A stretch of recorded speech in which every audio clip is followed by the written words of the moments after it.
ঢাকায় নিযুক্ত সাবেক মার্কিন পররাষ্ট্রদূত মার্শা বার্নিকাটের গাড়িবহরে হামলার ঘটনায় চার্জশিটভুক্ত আসামি সিয়াম হাসানকে গ্রেফতার করা হয়েছে।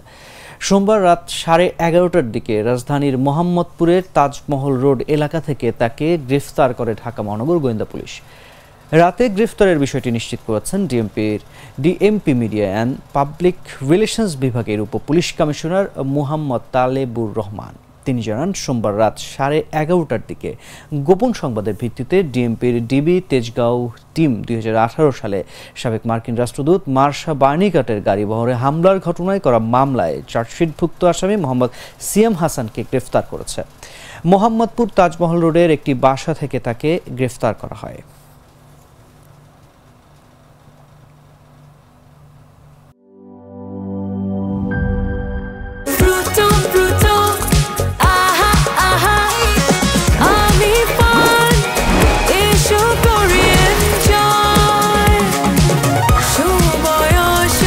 প্রাণ ফ্রুটো, সময় অসময় ফ্রুটোময়।